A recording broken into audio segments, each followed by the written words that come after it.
Hello friends, C TET में पूछे जाने वाले 20 इंपॉर्टेंट सवाल जो परीक्षा में बार बार पूछे जाते हैं। तो चलिए स्टार्ट करते हैं और अपना स्कोर हमें कमेंट बॉक्स में जरूर बताएं।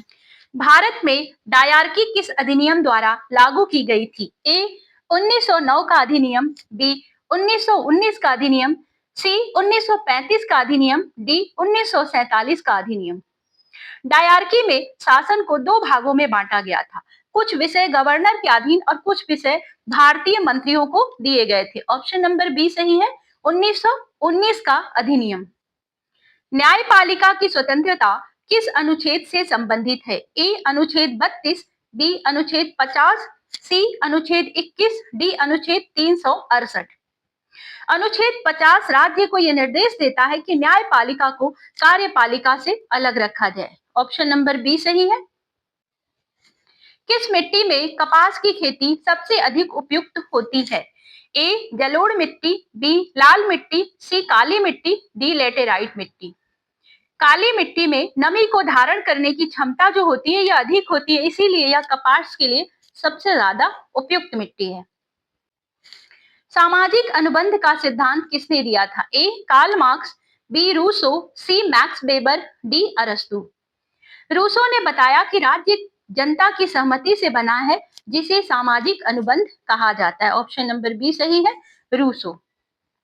फ्रेंड्स, ध्यान दीजिएगा, वीडियो को आप लास्ट तक देखिएगा, जिससे कि आपको जो बहुत सारे इंपॉर्टेंट क्वेश्चंस मैंने रखे हैं वो आपको मिल जाए। और हाँ, कॉन्सेप्ट क्लियर करना जरूरी है, इसीलिए मैं व्याख्या करती हुई जा रही हूँ, तो व्याख्या को भी आप ध्यान से देखिएगा। चौरी चौरा कांड के बाद किस आंदोलन को वापस लिया गया था? ए सविनय अवज्ञा आंदोलन, बी असहयोग आंदोलन, सी भारत छोड़ो आंदोलन, डी खिलाफत आंदोलन। 1922 में हिंसा के कारण गांधी जी ने असहयोग आंदोलन को वापस ले लिया था। ऑप्शन नंबर बी सही है, असहयोग आंदोलन।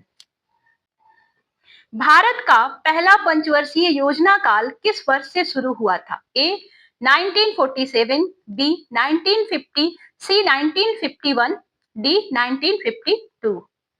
1951 में पहली पंचवर्षीय योजना भारत में शुरू हुई, जिसका फोकस कृषि पर था। आपसे क्वेश्चन पूछता है तो आप बताएंगे कि इसका मुख्य जो फोकस था वो कृषि के ऊपर था। हरित क्रांति के दौरान HYV बीज मुख्यतः किस प्रकार के थे? ए परंपरागत बीज, बी संकर बीज, सी उच्च उपज देने वाले बीज, डी जैविक बीज। HYV का पूरा नाम क्या है फ्रेंड्स? पहले तो ये जान लेते हैं। तो ये विशेष रूप से विकसित किए हुए बीज थे। इसको हम पूरा नाम इसका होता है हाई यील्डिंग वैरायटी, और अधिक उत्पादन देने वाले ये बीज होते हैं, खासकर गेहूं और चावल में। ऑप्शन नंबर सी सही है, उच्च उपज देने वाले बीज को हम HYV सीड्स कहते हैं। भारतीय संविधान में मौलिक कर्तव्य किस संशोधन से जोड़े गए? ए 42वां संशोधन, बी 44वां संशोधन, सी 52वां संशोधन, डी 61वां संशोधन। 1976 में 42वां संशोधन हुआ, जिसमें मौलिक कर्तव्यों को जोड़ा गया। ऑप्शन नंबर ए सही है। जालियांवाला बाग हत्याकांड कब हुआ था? ए 1917, बी 1918, सी 1919, डी 1920। 13 अप्रैल 1919, ध्यान रखिएगा, 13 अप्रैल 1919 को अमृतसर में जालियांवाला बाग घटना हुई थी। ऑप्शन नंबर सी सही है। भारत में राज्यसभा के सदस्यों का कार्यकाल कितना होता है? ए 4 वर्ष, बी 5 वर्ष, सी 6 वर्ष, डी 7 वर्ष। राज्यसभा के सदस्य 6 वर्ष के लिए चुने जाते हैं दोस्तों। पृथ्वी के घूर्णन का मुख्य प्रभाव क्या है? ए ऋतुओं का परिवर्तन, बी दिन रात का होना, सी वर्षा होना, डी तापमान में वृद्धि।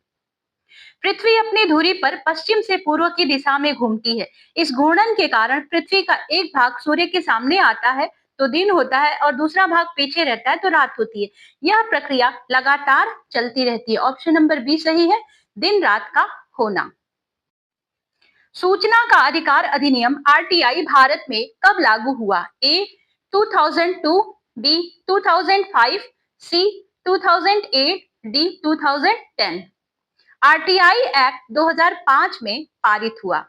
12 अक्टूबर 2005 से ये लागू हुआ और यह नागरिकों को सरकारी कार्यों में पारदर्शिता लाने का अधिकार देता है। इसके तहत कोई भी व्यक्ति सरकार से किसी भी प्रकार की सूचना मांग सकता है। ऑप्शन नंबर बी सही है, 2005।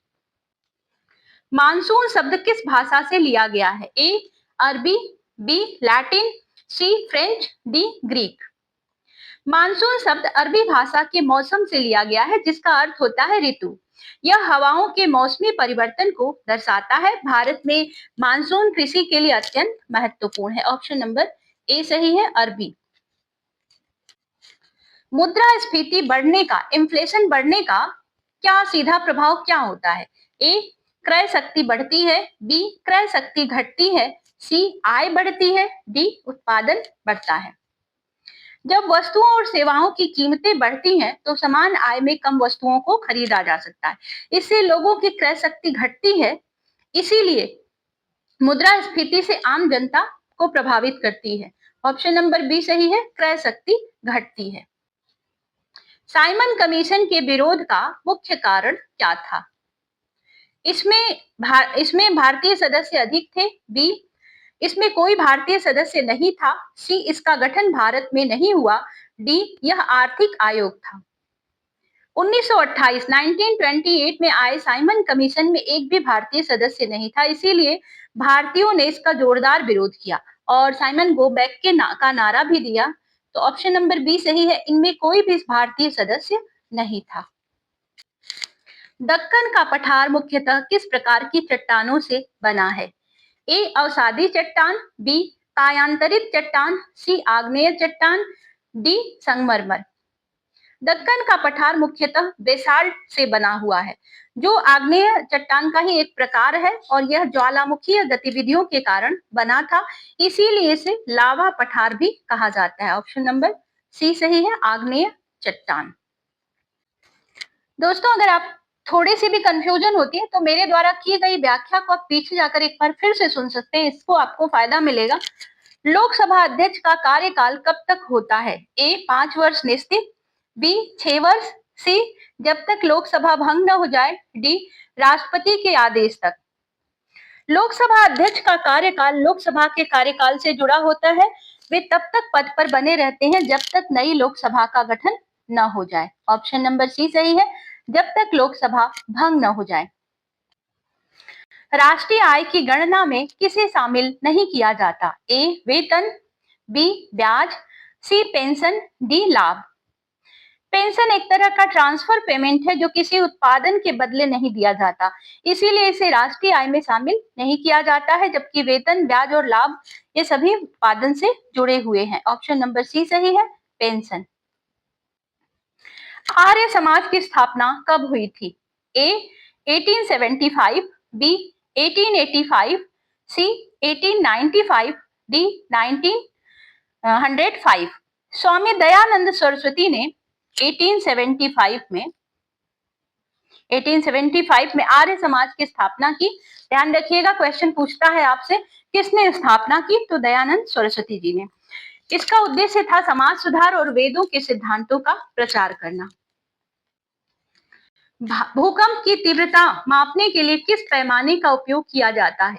ए सेल्सियस पैमाना, बी रिएक्टर पैमाना, सी रिक्टर पैमाना, डी पास्चर पैमाना।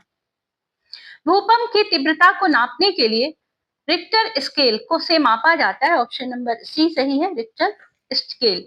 यह भूकंप से उत्पन्न ऊर्जा की मात्रा को दर्शाता है और अधिक मान का अर्थ है भूकंप ज्यादा शक्तिशाली है। फ्रेंड्स, ये हमारे 20 क्वेश्चंस का एक प्रैक्टिस सेट था। अगर आपको ये पसंद आया हो तो इसको लाइक करिए वीडियो को, और हाँ, अगर आप इसी तरह के प्रैक्टिस सेट और भी करना चाहते हैं तो चैनल को सब्सक्राइब कर लें। हम मिलते हैं आपसे अगले प्रैक्टिस सेट के साथ। Thank you for watching.